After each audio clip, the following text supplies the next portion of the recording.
ઓમ નમો ભગવતે વાસુદેવાય। પ્રિય દર્શકો, આપ સૌનું સ્વાગત છે અમારી આ ચેનલ સંપૂર્ણ જ્ઞાન ગુજરાતીમાં। તો મિત્રો, આજે આપણે સાંભળીશું સફલા એકાદશીની વ્રતકથા અને સાથે ભગવદ્ ગીતાજીનો પાઠ પણ આપણે આજે સાંભળવાના છીએ। મિત્રો, એવું કહેવાય છે કે એકાદશીના પવિત્ર દિવસે ભગવદ્ ગીતાજીના પવિત્ર અધ્યાયનું શ્રવણ કરવાથી વ્યક્તિને અનેક ગણા પુણ્ય ફળની પ્રાપ્તિ થાય છે। તેથી મિત્રો, તમે પણ આ વ્રતકથા અને ભગવદ્ ગીતાના પાઠનું શ્રવણ છેલ્લે સુધી જરૂર કરજો, તેથી તમને આ વ્રતનું સંપૂર્ણ ફળ પ્રાપ્ત થાય। અને જો તમે ચાહો છો કે ભગવાન વિષ્ણુના આશીર્વાદ હંમેશા તમારા ઉપર બન્યા રહે, તો આ વિડીયોને એક લાઈક કરી લેજો અને કોમેન્ટમાં જય શ્રી કૃષ્ણ અથવા જય શ્રી હરિવિષ્ણુ લખી લેજો। મિત્રો, સફલા એકાદશીનું વ્રત ભગવાન વિષ્ણુને સમર્પિત છે। તેને માક્ષર માસના વદ પક્ષની એકાદશી તિથિએ રાખવામાં આવે છે। સફલાનો અર્થ થાય છે સફળતા, અને આ વ્રત પોતાના નામ મુજબ જ વ્યક્તિના જીવનમાં સફળતા, સમૃદ્ધિ અને શુભતાના આશીર્વાદ લાવે છે। આ દિવસે ભગવાન નારાયણની પૂજા અર્ચના, કથા શ્રવણ અને વ્રતના પાલનથી જીવનની મુશ્કેલીઓ જ સમાપ્ત થતી નથી, પરંતુ આત્માને પણ શુદ્ધિ પ્રાપ્ત થાય છે અને અંતે આવા ભક્તોને વૈકુંઠ લોકની પ્રાપ્તિ થાય છે। હવે અમે તમામ શ્રદ્ધાળુ સમક્ષ સફલા એકાદશીની પાવન કથા રજૂ કરીશું। મિત્રો, તમે સૌ પણ આ કથાને ધ્યાનપૂર્વક સાંભળજો, તમારા જીવનને અવશ્ય જ સફળ બનાવજો। મોક્ષદા એકાદશીની કથા સાંભળી ધર્મરાજ યુધિષ્ઠિરે પ્રસન્ન થઈને શ્રી કૃષ્ણને કહ્યું કે હે કમલનયન, મોક્ષદા એકાદશીની વ્રતકથા સાંભળી હું તો ધન્ય થઈ ગયો। હવે તમે માક્ષર માસના કૃષ્ણ પક્ષની એકાદશીની મહિમા જણાવવાની કૃપા કરો। તે એકાદશીનું નામ શું છે? તે દિવસે કયા દેવતાની પૂજા થાય છે? અને તેના વ્રતનું વિધાન શું છે? મારા પર કૃપા કરીને આ બધું તમે મને વિગતપૂર્વક જણાવો। ત્યારે ધર્મરાજ યુધિષ્ઠિરની જિજ્ઞાસા સાંભળી શ્રી કૃષ્ણ બોલ્યા કે હે કુંતીપુત્ર, તમારા પ્રેમના કારણે હું તમામ પ્રશ્નોના વિસ્તૃત સહિત જવાબ આપું છું। હવે તમે આ એકાદશી વ્રતનું મહાત્મય સાંભળો। હે ધર્મરાજ, આ એકાદશી દ્વારા ભગવાન શ્રી વિષ્ણુને જલ્દી પ્રસન્ન કરી શકાય છે। માક્ષર માસના કૃષ્ણ પક્ષની એકાદશીનું નામ સફલા છે। આ એકાદશીના આરાધ્ય દેવ નારાયણ છે। આ એકાદશીના દિવસે શ્રીમાન નારાયણની વિધિ મુજબ શ્રદ્ધાપૂર્વક પૂજા કરવી જોઈએ। હે પાંડુનંદન, જેમ નાગોમાં શેષનાગ, પક્ષીઓમાં ગરુડ, ગ્રહોમાં સૂર્ય ચંદ્ર, યજ્ઞોમાં અશ્વમેઘ અને દેવોમાં ભગવાન વિષ્ણુ શ્રેષ્ઠ છે, તેમ વ્રતોમાં એકાદશી વ્રત સૌથી શ્રેષ્ઠ છે। હે ધર્મરાજ, એકાદશીનું વ્રત કરનાર મનુષ્ય ભગવાન શ્રી હરિને પ્રિય છે। આ એકાદશીમાં નારિયેળ, નિવેદ વગેરે અર્પણ કરીને ભગવાન નારાયણનું પૂજન કરવું જોઈએ। મનુષ્યને 5 સહસ્ત્ર વર્ષ તપસ્યા કરવાથી જે પુણ્યફળ મળે છે, તે જ પુણ્ય શ્રદ્ધાપૂર્વક રાત્રે જાગરણ સહિત સફલા એકાદશીનો ઉપવાસ કરવાથી મળી જાય છે। હે યુધિષ્ઠિર મહારાજ, હવે તમે સફલા એકાદશીની કથા પણ ધ્યાનપૂર્વક સાંભળો। પ્રાચીન સમયમાં ચંપાવતી નગરીમાં મહિષ્માન નામનો એક રાજા રાજ કરતો હતો। તેના 4 પુત્ર હતા। તેનો સૌથી મોટો પુત્ર લુંક નામનો મહાપાપી અને દુષ્ટ હતો। તે હંમેશા પર સ્ત્રી ગમનમાં અને વેશ્યાઓ પાસે જઈને પોતાના પિતાનું ધન વ્યય કરતો હતો। દેવતા, બ્રાહ્મણ, વૈષ્ણવવાદી સુપુત્રોની નિંદા કરીને તે બહુ પ્રસન્ન થતો હતો। આખી પ્રજા તેના કુકર્મોથી બહુ દુઃખી હતી, પરંતુ તે યુવરાજ હતો, તેથી બધા શાંતિથી તેના અત્યાચાર સહન કરવા મજબૂર હતા, અને કોઈમાં પણ એટલું સાહસ ન હતું કે રાજાને તેની ફરિયાદ કરે। પરંતુ બુરાઈ બહુ સમય સુધી છુપાયેલી રહેતી નથી। એક દિવસ રાજા મહિષ્માનને લુંકના કુકર્મોની જાણ થઈ ગઈ। ત્યારે રાજા અત્યંત ક્રોધિત થયો। એને લુંકને પોતાના રાજ્યમાંથી કાઢી દીધો। પિતા દ્વારા ત્યાગ કર્યા પછી લુંકને સૌએ ત્યાગી દીધો। હવે તે વિચારવા લાગ્યો કે હું શું કરું, ક્યાં જાઉં? અંતે તેણે રાત્રે પોતાના પિતાના રાજ્યમાં જ ચોરી કરવાનું નક્કી કર્યું। તે દિવસે રાજ્યથી બહાર રહેતો અને રાત્રે પોતાના પિતાની નગરીમાં જઈને ચોરી અને અન્ય બુરા કામ કરતો હતો। રાત્રે તે જઈને નગરના લોકોને મારતો અને કષ્ટ આપતો હતો। વનમાં તે નિર્દોષ પશુ પક્ષીઓને મારીને ખાઈ જતો હતો। કેટલીક રાત્રે જ્યારે તે નગરીમાં ચોરી કરતા ઝડપાઈ જતો, ત્યારે રાજાના ભયથી પહેરેદારો તેને છોડતા હતા. એવું કહેવાય છે કે ક્યારેક અજાણતા પણ પ્રાણી ઈશ્વરની કૃપાનું પાત્ર બની જાય છે. એવું જ કંઈક લુંકના સાથે થયું. જે વનમાં તે રહેતો હતો તે વન ભગવાનને પણ બહુ પ્રિય હતું, અને તે વનમાં એક પ્રાચીન પીપળનું વૃક્ષ પણ હતું, અને તે વનને બધા દેવતાઓનું ક્રીડા સ્થાન માનતા હતા. વનમાં તે પીપળના વૃક્ષની નીચે મહાપાપી લુંક રહેવા લાગ્યો. થોડા દિવસ પછી માગશર માસના વદ પક્ષની 10મી તિથિના દિવસે વસ્ત્ર વિનાના હોવાના કારણે લુંક તેજ ઠંડીથી મૂર્છિત થઈ ગયો. ઠંડીના કારણે તે રાત્રે સૂઈ શક્યો નહીં, અને તેના હાથ પગ અકળી ગયા. ઘણી મુશ્કેલીથી તે રાત વીતી, પરંતુ સૂર્યોદય થયા પછી પણ તેની ઊંઘ ઉડી નહીં, અને તે જેમનો તેમ પડેલો રહ્યો. સફલા એકાદશીની બપોર સુધી તે પાપી મૂર્છિત પડેલો રહ્યો. જ્યારે સૂર્યના તપથી તેને થોડી ગરમી મળતા બપોરે ક્યાંક તેને હોશ આવ્યો, અને તે પોતાના સ્થળેથી ઊભો થઈને જેમ તેમ ચાલતા વનમાં ભોજનની શોધમાં ભટકવા લાગ્યો. તે દિવસે તે શિકાર કરવા અસમર્થ હતો, તેથી ધરતી પર પડેલા ફળોને લઈને પીપળના વૃક્ષની નીચે ગયો. ત્યાર સુધીમાં ભગવાન સૂર્ય અસ્તચલ તરફ જઈ ચૂક્યા હતા, એટલે કે સૂર્ય અસ્ત થઈ ચૂક્યો હતો. ભૂખ્યો હોવા છતાં તે ફળો ખાઈ શક્યો નહીં, કારણ કે જ્યાં તો તે રોજ જીવોને મારીને તેમનું માંસ ખાઈ જતો હતો, અને આજે તેને ખાવા માટે ફળ મળ્યા હતા. તેને ફળ ખાવું બિલકુલ સારું ન લાગ્યું, તેથી તેણે તે ફળો પીપળના ઝાડ પાસે મૂકી દીધા, અને દુઃખી થઈને બોલ્યો કે હે ઈશ્વર, આ ફળો તમને જ અર્પણ છે. આ ફળોથી તો તમે જ તૃપ્ત થાઓ. આવું કહીને તે રડવા લાગ્યો, અને રાત્રે તેને ઊંઘ ન આવી. તે આખી રાત રડતો રહ્યો. આ રીતે તે પાપી પાસેથી અજાણતા જ એકાદશીનો ઉપવાસ થઈ ગયો. તે મહાપાપીના આ ઉપવાસ અને રાત્રિ જાગરણથી ભગવાન શ્રી હરિ વિષ્ણુ ખૂબ જ પ્રસન્ન થયા, અને તેના બધા પાપ નષ્ટ થઈ ગયા. સવાર થતાં જ એક દિવ્ય રથ અનેક સુંદર વસ્તુઓથી સજેલો આવી ગયો, અને તેના આગળ આવીને ઊભો રહ્યો. અને એ જ સમયે આકાશવાણી થઈ કે યુવરાજ, ભગવાન નારાયણના પ્રભાવથી તારા બધા પાપ નષ્ટ થઈ ગયા છે. હવે તું પોતાના પિતાને મળીને રાજ્ય પ્રાપ્ત કર. અને જ્યારે તે આકાશવાણી લુંકે સાંભળી તો તે અત્યંત પ્રસન્ન થઈને બોલ્યો કે હે પ્રભુ, તમારી જય હો. આવું કહી તેણે સુંદર વસ્ત્ર ધારણ કર્યા, અને પછી પોતાના પિતાને મળવા ગયો. પિતાને મળીને તેણે આખી વાત પિતાને કહી. પુત્રના મોઢેથી આવો વર્ણન સાંભળ્યા પછી પિતાએ પોતાનું આખું રાજ્ય તરત જ પુત્રને સોંપી દીધું, અને પોતે વનમાં ચાલી ગયા. હવે લુંક શાસ્ત્ર મુજબ રાજ્ય કરવા લાગ્યો. તેની પત્ની, પુત્ર વગેરે પણ શ્રી વિષ્ણુના પરમ ભક્ત બની ગયા. પછી વૃદ્ધાવસ્થા આવી ત્યારે તેણે પોતાનું રાજ્ય પોતાના પુત્રને સોંપીને ભગવાનનું ભજન કરવા વનમાં ચાલ્યો ગયો, અને અંતે પરમપદને પ્રાપ્ત થયો. ભગવાન શ્રી કૃષ્ણ કથા પૂરી કરીને ધર્મરાજ યુધિષ્ઠિરને કહે છે કે હે ધર્મરાજ, જે મનુષ્ય શ્રદ્ધા અને ભક્તિથી આ સફલા એકાદશીનો ઉપવાસ કરે છે, તેમના બધા પાપ નષ્ટ થઈ જાય છે, અને અંતે તેમને મુક્તિ મળે છે. હે યુધિષ્ઠિર, જે મનુષ્ય આ સફલા એકાદશીનું મહાત્મ્ય સમજતા નથી, તેઓને તો પૂંછ અને શિંગડા વગરના પ્રાણીઓ સમાન ગણવા જોઈએ. સફલા એકાદશીના મહાત્મ્યને વાંચવાથી અથવા સાંભળવાથી પ્રાણીને રાજસૂય યજ્ઞ જેવા ફળ પ્રાપ્ત થાય છે.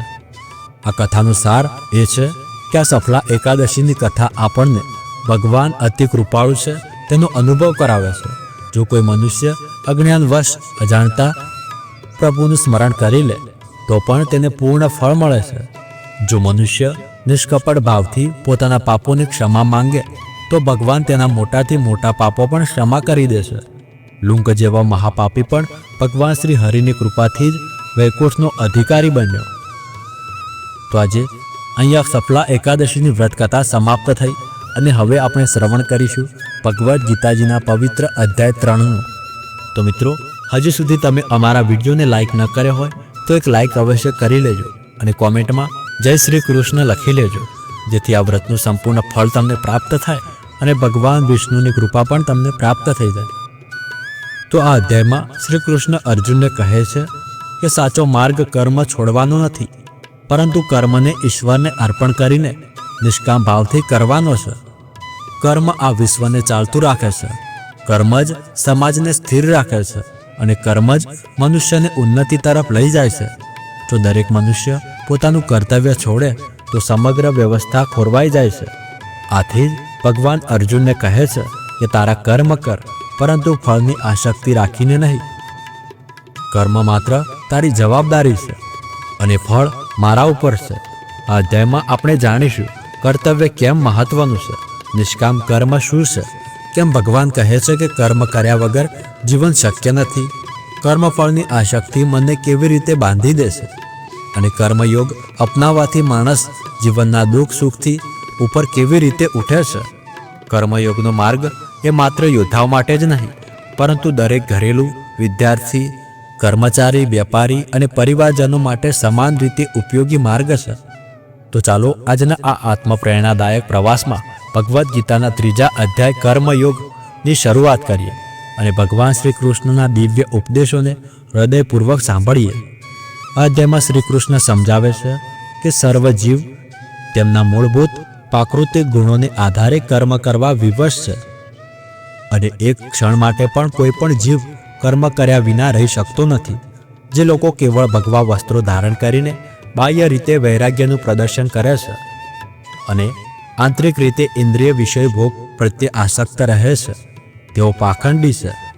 તેમના કરતાં એ લોકો ઉત્તમ છે જેઓ કર્મયોગની સાધના કરે છે અને બાહ્ય રીતે નિરંતર કર્મ કરવામાં વ્યસ્ત રહે છે, પરંતુ આંતરિક રીતે આ શક્તિનો ત્યાગ કરી દેશે. તત્પશ્ચાત શ્રી કૃષ્ણ ભાર મૂકતા જણાવે છે કે ભગવાનની સૃષ્ટિની રચનાના અભિન્ન ભાગ તરીકે સર્વ જીવોએ ઉત્તરદાયિત્વની પરિપૂર્તિ કરવી જોઈએ. જ્યારે આપણે ભગવાન પ્રત્યે ઉપકૃત થઈને નિયત કાર્યનું પાલન કરીએ છીએ ત્યારે એવા કર્મો યજ્ઞ બની જાય છે. યજ્ઞનું અનુષ્ઠાન સ્વર્ગીય દેવોને સ્વાભાવિક રીતે જ પ્રસન્ન કરે છે અને તેઓ આપણને ભૌતિક સમૃદ્ધિ પ્રદાન કરે છે. આવા યજ્ઞ વર્ષા માટે કારણભૂત હોય છે અને આ વર્ષાથી અનાજ ઉત્પન્ન થાય છે જે જીવન નિર્વાહ માટે આવશ્યક છે. જેઓ આ રચનાક્રમમાં પોતાના ઉત્તરદાયિત્વનો સ્વીકાર કરતા નથી તે પાપી છે. તેવા લોકો કેવળ તેમની ઇન્દ્રિયોના સુખો માટે જીવે છે અને તેમનું જીવન વ્યર્થ થઈ જાય છે. તત્પશ્ચાત શ્રી કૃષ્ણ સમજાવે છે કે શેષ માનવ જાતથી ભિન્ન પ્રબુદ્ધ આત્મા એ છે કે જે સ્વમાં સ્થિત છે.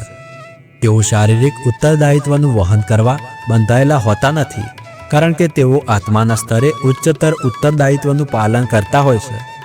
આમ છતાં જો તેઓ તેમના સામાજિક ઉત્તરદાયિત્વનો ત્યાગ કરે છે તો જેઓ મહાપુરુષોના પદચિહ્નો પર ચાલવાનું વલણ ધરાવતા હોય તેવા સાધારણ લોકોના માનસામાં વિસંવાદિતતા સર્જાય છે. તેથી સંસારમાં એક અનુકરણીય અને સારું ઉદાહરણ સ્થાપિત કરવા માટે જ્ઞાની વ્યક્તિએ વ્યક્તિગત પ્રતિષ્ઠાના પ્રયોજન વિના નિરંતર કર્મ કરતા રહેવું જોઈએ. આમ કરવાથી અજ્ઞાનીને તેના સૂચિત કર્મોનો અકાળે ત્યાગ કરતા રોકી શકશે. આ જ ઉદ્દેશથી ભૂતકાળમાં જનક તથા અન્ય પ્રબુદ્ધ રાજાઓએ તેમના કર્મોનું પાલન કર્યું હતું. તત્પશ્ચાત અર્જુન પૂછે છે કે શા માટે લોકો અનિચ્છાએ પણ વિવશ થઈને પાપ કર્મ કરે છે. ત્યારે પરમ પુરુષોત્તમ શ્રી કૃષ્ણ સમજાવે છે કે એકમાત્ર વાસના એ સંસારનો સર્વભક્ષી પાપયુક્ત શત્રુ છે. જે પ્રકારે અગ્નિ ધુમાડાથી ઢંકાયેલ હોય છે અને દર્પણ રજકણોથી આચ્છાદિત હોય છે, તે જ પ્રકારે વાસના મનુષ્યના જ્ઞાન પર આવરણ કરી દેશે અને બુદ્ધિને ભ્રષ્ટ કરી દેશે. તત્પશ્ચાત શ્રી કૃષ્ણ અર્જુનને વાસનાના નામનો આ શત્રુ કે જે પાપનું મૂર્ત સ્વરૂપ છે તેનો સંહાર કરવા અને તેની ઇન્દ્રિયો, મન અને બુદ્ધિને નિયંત્રણમાં રાખવા બુલંદ રીતે આહ્વાન કરે છે. ત્યારે અર્જુન કહ્યું કે હે જનાર્દન, જો તમે બુદ્ધિને કર્મથી શ્રેષ્ઠ માનતા હોય તો પછી તમે મને આ ઘોર યુદ્ધ કરવા શા માટે કહી રહ્યા છો? આપના સદિગ્ધ ઉપદેશોથી મારી મતિ વિહળ થઈ ગઈ છે. કૃપા કરીને નિશ્ચિતપૂર્વક મને કોઈ એવો માર્ગ બતાવો જે મારા માટે સર્વાધિક કલ્યાણકારી હોય. ત્યારે પરમ કૃપાળુ ભગવાન બોલ્યા કે હે નિષ્પાક અર્જુન, મેં આ પૂર્વે પ્રબુદ્ધ જ્ઞાન પ્રાપ્તિ માટેના 2 માર્ગો અંગેનું વર્ણન કર્યું છે. જ્ઞાનયોગ તેમના માટે જેમની વૃત્તિ ચિંતન પરાયણ હોય છે અને કર્મયોગ તેમના માટે જેમની વૃત્તિ કર્તવ્ય પરાયણ હોય છે. મનુષ્ય કેવળ ન તો કર્મથી વિમુખ રહીને કર્મફળમાંથી મુક્તિ મેળવી શકે છે કે ન તો કેવળ શારીરિક સંન્યાસ લઈને જ્ઞાનની સિદ્ધ અવસ્થા પ્રાપ્ત કરી શકે છે. કોઈ પણ મનુષ્ય એક ક્ષણ માટે પણ કર્મ કર્યા વિના રહી શકતો નથી. વાસ્તવમાં સર્વ પ્રાણીઓ તેમની માયિક પ્રકૃતિના 3 ગુણો દ્વારા કર્મ કરવા વિવશ હોય છે, જે પોતાની કર્મ ઇન્દ્રિયોને વશમાં રાખે છે અને મનમાં ઇન્દ્રિયોના વિષયોનું ચિંતન કરતો રહે છે. તે નિસંદેહ પોતાને ક્ષેત્ર છે અને તે દંભી કહેવાય છે. પરંતુ તે કર્મયોગીઓ જેઓ મનથી તેમની જ્ઞાન ઇન્દ્રિયોને નિયંત્રિત રાખે છે અને કર્મ ઇન્દ્રિયોની આસક્તિ વિના કર્મમાં વ્યસ્ત રાખે છે, તે નિશ્ચિત રૂપે શ્રેષ્ઠ છે.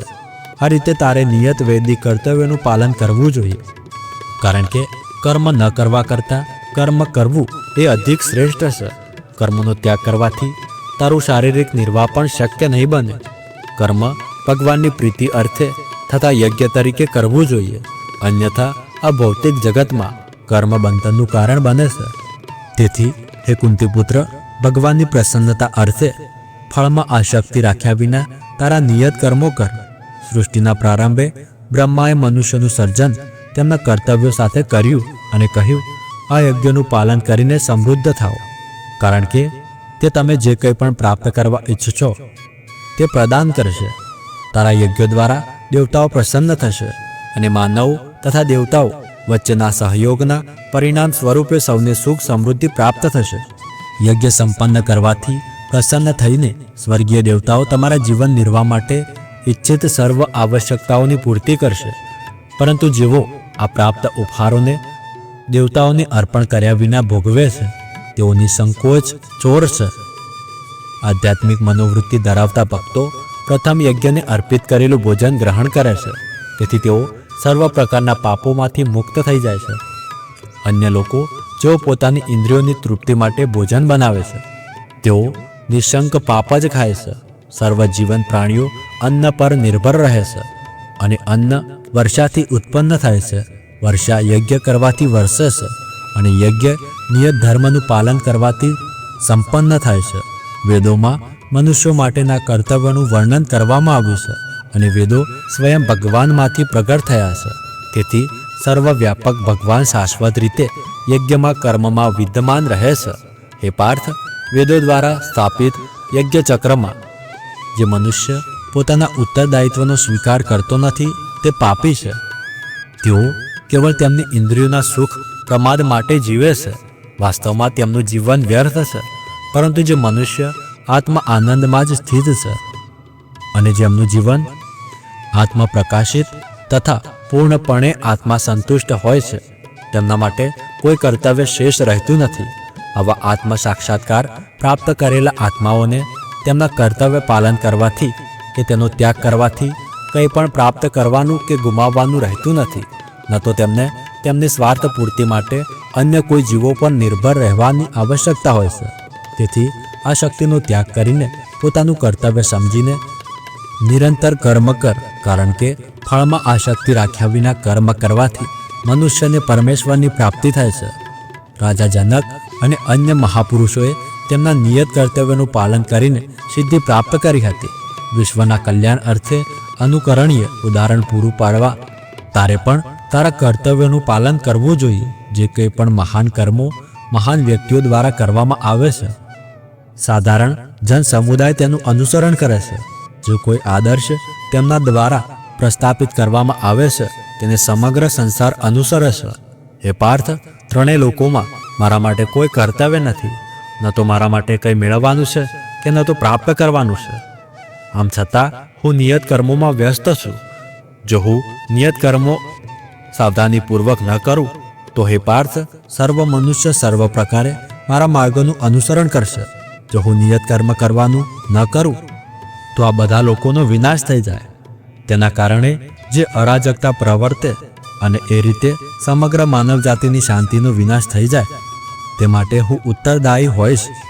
જેવી રીતે અજ્ઞાની મનુષ્ય ફળ પ્રાપ્તિ આસક્તિ રાખીને તેમના કર્તવ્યનું પાલન કરે છે, તેવી રીતે હે ભરતવંશી, વિદ્વાનજનોએ સામાન્ય લોકોના સાચા માર્ગે દોરવા માટે અનાસક્ત રહીને કર્મો કરવા જોઈએ. વિદ્વાન મનુષ્યોએ સકામ કર્મોમાં આસક્ત એવા અજ્ઞાની લોકોને કર્મ ન કરવાની પ્રેરણા આપીને તેમની બુદ્ધિને વિચલિત કરવી જોઈએ નહીં, પરંતુ પોતાના કર્તવ્યનું પાલન પ્રબુદ્ધિ શૈલીથી કરીને તે અજ્ઞાની લોકોને પણ તેમના નિયત કર્તવ્યનું પાલન કરવા પ્રેરિત કરવા જોઈએ. સર્વ ક્રિયાઓ માયિક પ્રકૃતિના 3 ગુણો દ્વારા સંપન્ન થાય છે, પરંતુ અજ્ઞાનને કારણે આત્મા શરીર સાથેના ભ્રામક તાદાત્મ્યને કારણે સ્વયંને સર્વ કાર્યનો કર્તા માને છે. એ મહાબાહુ અર્જુન, જે મનુષ્ય પરમ સત્યનું જ્ઞાન ધરાવે છે તે આત્માને ગુણો અને કર્મોથી ભિન્ન માને છે. તેઓ સમજે છે કે કેવળ ગુણો મન અને ઇન્દ્રિયોના રૂપમાં અને ગુણો ઇન્દ્રિયોના વિષયોના રૂપમાં પરિભ્રમણ કરતા રહે છે અને તેથી તેઓ તેમાં ફસાતા નથી. જે મનુષ્યો ગુણોના સંચાલનથી ભ્રમિત થઈ ગયા છે તેઓ તેમના કર્મોના ફળો પ્રત્યે આસક્ત થાય છે, પરંતુ જે આ પરમ સત્યોને જાણે છે એવા જ્ઞાની મનુષ્યોએ, જેમનું જ્ઞાન અલ્પ માત્રામાં છે, એવા અજ્ઞાની મનુષ્યોને વિચલિત કરવા જોઈએ નહીં. સર્વ કર્મોને મને સમર્પિત કરીને નિરંતર પરમેશ્વરના રૂપમાં મારું ધ્યાન ધર. કામનાઓથી અને સ્વાર્થથી મુક્ત થા અને તારા માનસિક સંતાપોનો ત્યાગ કરીને યુદ્ધ કર. જેઓ પ્રગાઢ શ્રદ્ધા સાથે મારા ઉપદેશોનું પાલન કરે છે અને દ્વેષથી મુક્ત રહે છે તેઓ કર્મ બંધનથી મુક્ત થઈ જાય છે, પરંતુ જેઓ જ્ઞાનથી રહિત અને વિવેકથી વંચિત રહીને મારા ઉપદેશોમાં દોષો શોધે છે તેઓ આ સિદ્ધાંતોનો અનાદર કરે છે અને એમનો પોતાનો જ વિનાશ કરે છે. જ્ઞાની મનુષ્યો પણ તેમની પ્રકૃતિને અનુસાર કર્મ કરે છે, કારણ કે સર્વ જીવાત્માઓ તેમની પ્રાકૃતિક વૃત્તિઓથી પ્રેરિત થાય છે. નિગ્રહ દ્વારા મનુષ્યને શું પ્રાપ્ત થશે? ઇન્દ્રિયો પ્રાકૃતિક રીતે જ ઇન્દ્રિય વિષયો પ્રત્યે આસક્તિ અને વિરક્તિનો અનુભવ કરે છે, પરંતુ તેમને વશીભૂત થવું જોઈએ નહીં, કારણ કે તેઓ માર્ગે અવરોધક અને શત્રુઓ છે. પોતાના નિયત કરેલા કર્તવ્યનું પાલન ભલે દોષયુક્ત હોય, પરંતુ અન્ય માટે નિયત કરેલા કર્તવ્યનું દોષરહિત પાલન કરવા કરતાં અધિક શ્રેષ્ઠ છે. વાસ્તવમાં પોતાના કર્તવ્યનું પાલન કરવામાં મૃત્યુ પામવું એ અન્યના ભયયુક્ત માર્ગનું અનુસરણ કરવા કરતાં ઉચિત છે. અર્જુન આગળ કહે છે કે કૃષ્ણ શા માટે મનુષ્ય અનિચ્છાએ પાપયુક્ત કાર્યો કરવા પ્રેરિત થાય છે? જાણે કે કોઈ દબાણથી એમ કરવા પરોવાતો હોય. ત્યારે પૂર્ણ પુરુષોત્તમ ભગવાન બોલ્યા કે એકમાત્ર કામ જ છે જે રજોગુણથી ઉત્પન્ન થાય છે અને પશ્ચાત ક્રોધમાં પરિવર્તિત થાય છે. તેને આ વિશ્વનો મહાપાપી ને સર્વભક્ષક શત્રુ જાણ. જેવી રીતે અગ્નિ ધુમાડાથી આવૃત હોય છે, દર્પણ ધૂળથી આચ્છાદિત હોય છે અને ભ્રૂણ ગર્ભાશયમાં સંતાયેલો હોય છે, બરાબર તેવી જ રીતે મનુષ્યના જ્ઞાન પર કામનાઓનું આવરણ આવી જાય છે. હે કુંતી પુત્ર અર્જુન, અતિ વિવેકપૂર્ણ મનુષ્યનું જ્ઞાન પણ આ અતૃપ્ત કામનાઓ રૂપી નિત્ય શત્રુ દ્વારા ઢંકાઈ જાય છે, જે કદાપી સંતુષ્ટ થતું નથી અને અગ્નિની જેમ બળતું રહે છે. ઇન્દ્રિય, મન અને બુદ્ધિને કામનાઓની સંવર્ધન ભૂમિ કહેવામાં આવે છે. તેમના દ્વારા આ કામનાઓ મનુષ્યના જ્ઞાન પર આવૃત્ત થઈ જાય છે અને દેહધારી આત્મા મોહિત થઈ જાય છે. આથી હે ભરતવંશીઓમાં શ્રેષ્ઠ અર્જુન, પ્રારંભથી જ ઇન્દ્રિયોનું નિયમન કરીને આ કામનારૂપી શત્રુનો વધ કરી દે, જે પાપનું પ્રતીક છે, અને જ્ઞાન તથા આત્મ સાક્ષાત્કારનો વિનાશ કરે છે. સ્થૂળ શરીર કરતાં ઇન્દ્રિયો ચડિયાતી છે અને ઇન્દ્રિયો કરતાં મન અધિક શ્રેષ્ઠ છે. મનથી અધિક શ્રેષ્ઠ બુદ્ધિ છે અને બુદ્ધિથી પણ શ્રેષ્ઠતર આત્મા છે. હે મહાબાહુ અર્જુન, આ પ્રમાણે આત્માને ભૌતિક બુદ્ધિથી અધિક શ્રેષ્ઠ જાણીને સ્વને સ્વ દ્વારા વશમાં રાખીને કામ નામના આ દુર્જય શત્રુનો વધ કર અને યુદ્ધ કર. તો મિત્રો, ભગવદ્ ગીતાજીનો આ પવિત્ર અધ્યાય અહીંયા પૂરો થયો. અમને આશા છે કે તમે ધ્યાનપૂર્વક સફલા એકાદશીની વ્રતકથા અને ભગવદ્ ગીતાનો પાઠ સાંભળ્યો છે. અને જો તમે અલગથી ભગવદ્ ગીતાજીના અધ્યાયનું શ્રવણ કરવા માંગો છો તો તેનો વિડીયો પણ અમારી ચેનલ પર અપલોડ છે, જેમાં અમે ભગવદ્ ગીતાના 11મા અધ્યાયનું શ્રવણ કરાવ્યું છે. અને જો તમે ભગવદ્ ગીતાજીના અધ્યાય 1થી લઈને 18 અધ્યાય સુધીનું શ્રવણ કરવા માંગો છો તો તે 18 વિડીયો અમારી ચેનલ પર અપલોડ છે, તો એ પણ તમે સાંભળી શકો છો. તો મિત્રો, તમને આ વિડીયો કેવો લાગ્યો કોમેન્ટ કરીને જણાવજો. અને આવા જ અધ્યાયો અને વ્રત કથાઓ માટે અમારી સાથે જોડાયેલા રહેજો. અમારી ચેનલને સબસ્ક્રાઈબ કરજો અને આ વિડીયો ગમ્યો હોય તો એક લાઈક કરજો. કોમેન્ટમાં જય શ્રી કૃષ્ણ લખવાનું ભૂલતા નહીં. અને જો તમારા પરિવારમાં કે મિત્રો, સગા સંબંધીઓમાં જેને પણ આ ભગવદ્ ગીતાના અધ્યાયનું શ્રવણ કરવું પસંદ હોય તો તેમને આ વિડીયો શેર કરી દેજો. તો મળીએ આગળના વિડીયોમાં. ત્યાં સુધી ધન્યવાદ. રાધે રાધે.